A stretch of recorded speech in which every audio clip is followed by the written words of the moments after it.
Hey, everybody. Happy 4th of July. It is America's Supermom. I am so excited to try out YouTube Live.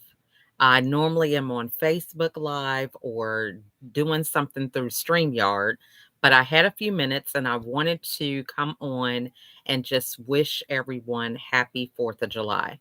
Now, I'm in the United States for those of you that may be all over the world because we have the ability to connect through technology so that it may be nighttime where you're at or morning tomorrow, July 5th, where it's still the 4th here. But I just want to come on and say hello. So I also want to ask the question, what does independence mean to you? I think this is an important question as we really ponder the state of the world today, whether it is the ability to vote, the ability to make our own choices, the ability to raise our kids the way we want to do the jobs in our career that we choose to. So many things we really can be grateful for when it comes to independence. But I just want to ponder that question for many of you because a lot of times we go through life on autopilot. We don't even contemplate or think about why we're doing things. We just do them because somebody else did them. My grandmother used to do it, her grandmother, and then it just goes on and on. I heard this funny story one time about a woman who made a roast and she would cut the roast in half, a completely good roast, and she would cut half of it and cook one part of it and throw out the rest. And so her husband one day was like, "Well, why are you cutting off this meat?" And so she said, "I don't know." So she called her mom and asked her mom. Her mom said, "Well, my mom always did it.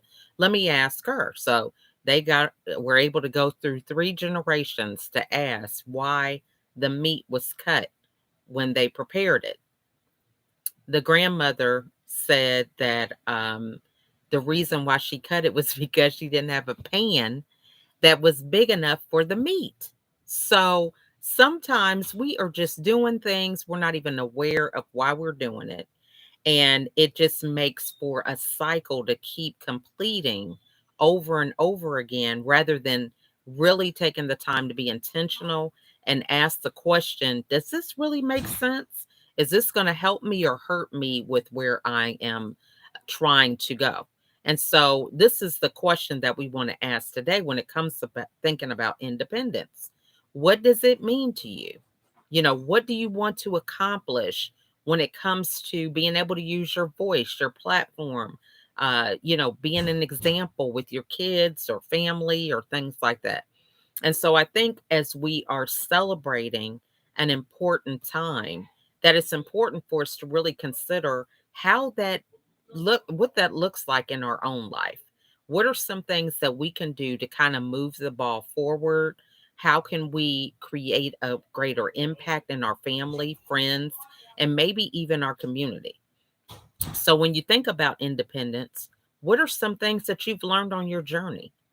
Have you learned how to speak up, how to have courage to stand for what you believe in? A lot of times I grew up a lot as a parent because I had to have a backbone about, well, are my kids going to do what everybody else is doing or are they not? You really have to have some courage when you're standing up to them about even curfew or certain places that they can and cannot go. It takes being consistent and really holding on to your convictions and your values because not every parents the same. You might have some friends that are just that you feel like they're inseparable, right? They're like sisters and brothers, whatever the gender may be, and the parents have totally different views. One may not care if they do sleepovers. One is like, hey, we're not doing that, So that is also some pressure when it comes to being able to express your independence.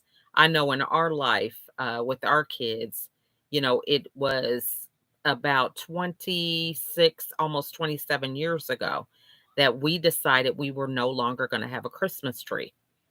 So my husband was called to the ministry, and at the time we did some research, and for based on what we believe, we just thought this was what God was telling us, to no longer have a Christmas tree. So our family still had trees. We didn't go around telling people don't have a tree. We always made sure that we told our kids that, you know, your relationship with God is different than anybody else's. And there may be things that He's asking you to do that other people are not even called to do. So, hence, the different jobs that we have. If you're a CEO, your responsibility and outlook for a company is going to be different than somebody who is an hourly employee, right? We're not going to always have the same vision, depending on the responsibility that is placed on our shoulders.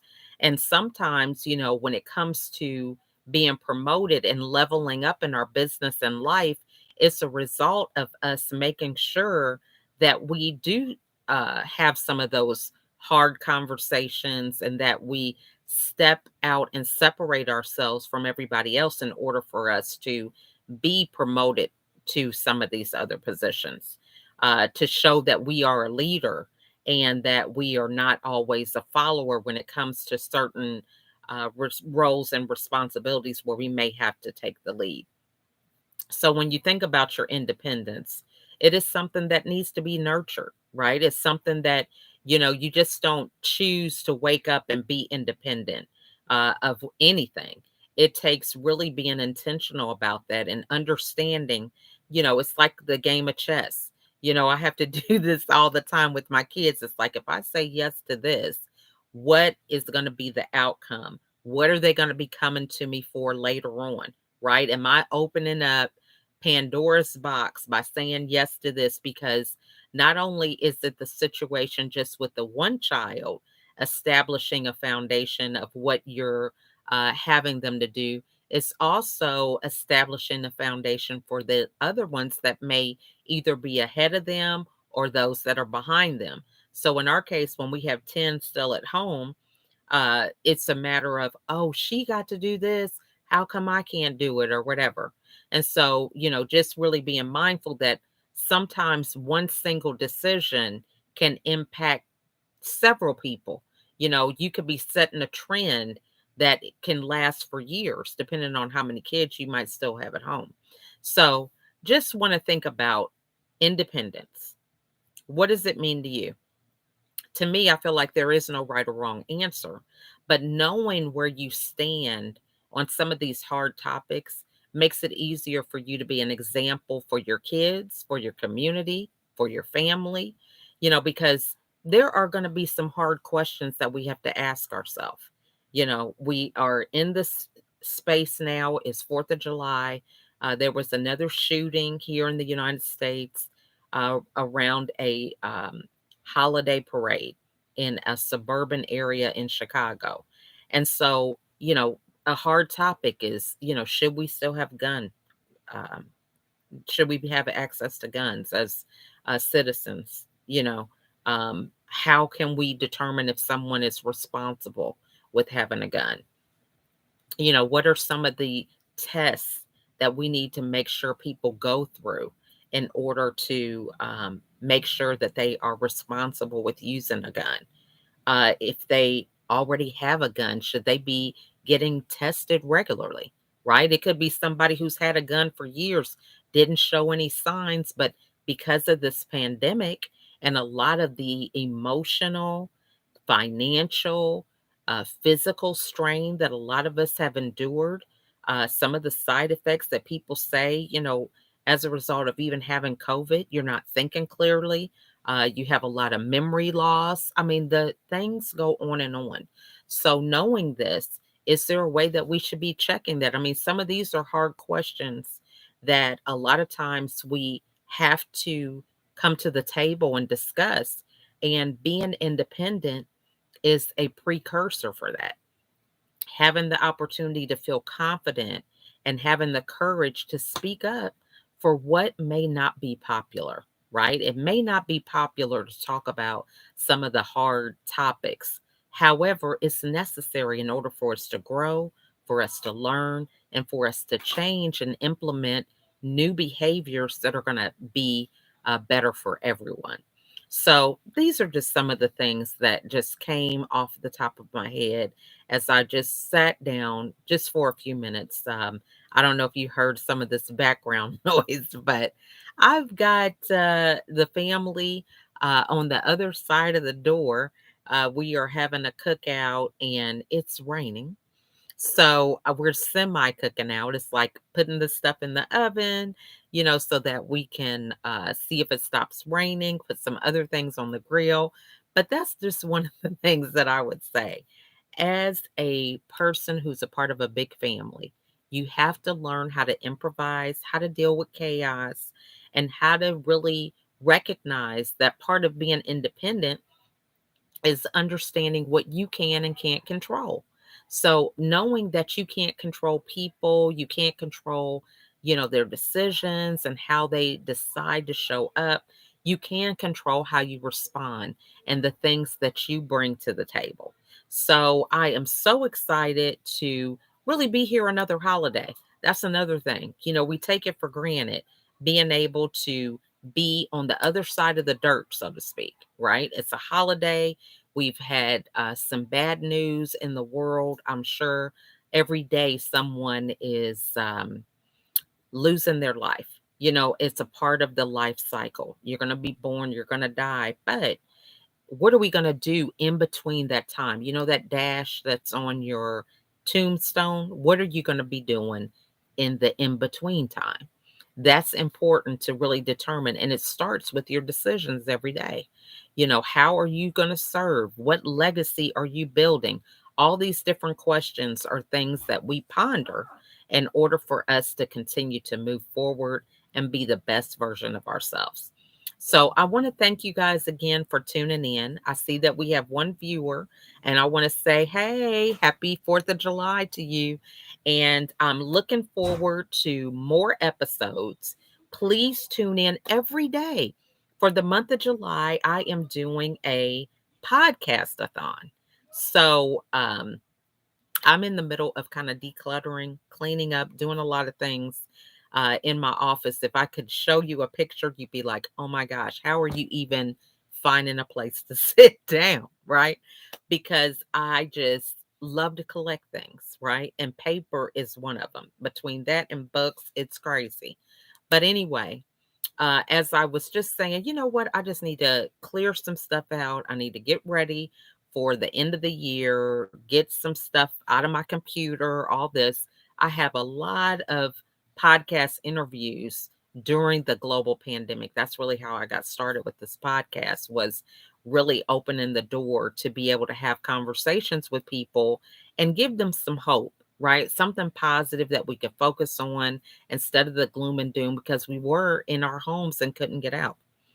So I have some interviews that I have not uploaded ever because life just happened in real time between homeschooling. I believe it was 7 or 8 kids at the time, and doing business and talking to moms and women who were struggling with how to navigate through working from home and their kids being at home. All these different things that I was doing. I just accumulated a lot of content. And so this is another thing about repurposing content. There are things that I'm sure that you have in your archive that many people can get value out of. And people are like, "Oh my gosh, it's not new." But how often are you watching reruns, right? I mean, every Google video or YouTube video that you watch is not always live and in real time, right? We get to these things when it's appropriate. So if I'm going to learn how to put a new engine in a vehicle, it doesn't matter how old it is, not unless the engine is for a different type of car, right? So if I'm trying to put an engine in a F-150 and I'm looking at a Pinto video, you guys may not even know what a Pinto is. That was an older car, but maybe a Volkswagen or something, right? Now, some of the things may be common, when it comes to changing an engine. But for the most part, we got to go with brand on brand, right? So thinking about, it makes more sense to cover the same brand and that engine and things like that. However, it still may be something that's older, right? Your car may not be brand new. right? So you could be talking about a 2023 F-150 because I'm sure they may be out right now. But because of technology changing, your 2010 F-150 may not even have some of the things that the 2023 is talking about because we've got hybrid cars now and all this. So, but the point I'm saying is the videos are timeless for when they need to be viewed. Okay. So don't get all into a frustration about thinking that it has to be something current and new. The thing to think about is what kind of message are you sharing? Is this something that's still relevant? I know as a parent, I can never get enough of listening to people give me some parenting tips because I have all different types of kids, right? I've got the boys and girls, but everybody has a different personality, right? No two are the same. I don't have any twins, identical twins. Everybody is their own individual. So I have someone who's saying bonjour, bonjour to you. Buenas noches if you're tuning in and you speak Spanish. I'm learning that as well. So I am a work in progress, but I think it's important to have compassion and empathy for other people and speak their native tongue if you can. And I just think it's really interesting. I am just looking for the day that I am completely fluent in Spanish where I can just have a conversation and, be able to communicate. So I'm excited about that. But it takes the work of doing it a little bit each day, improving, learning vocabulary, how to conjugate the verb, right? Saying tango instead of tanga, right? Or whatever, because you have to make sure it has the right article. Is it la casa or el casa, right? La casa. So things like that. But I am just kind of rambling, but I just want to tell everybody happy 4th of July. Thank you so much for tuning in. If you got value out of this, please share it. If you have a comment, something that you want to share, please put it in the comments. This is how we get to know each other, right? So I'm the one that's on camera, but you have the ability to be wherever you are, whether you're in the car, whether you're at home, whether you're at a friend's or whatever you may be doing, you have the comfort of doing that. So let's have a conversation. Share with me whatever is on your heart and mind regarding what I shared because I think that's the first step. Sometimes we're afraid to really verbalize what it is that we feel strongly about. That's how you grow. The more you talk about it, the stronger you get. So, those are my thoughts. Happy 4th of July, and I look forward to seeing you guys on the next episode. Bye for now.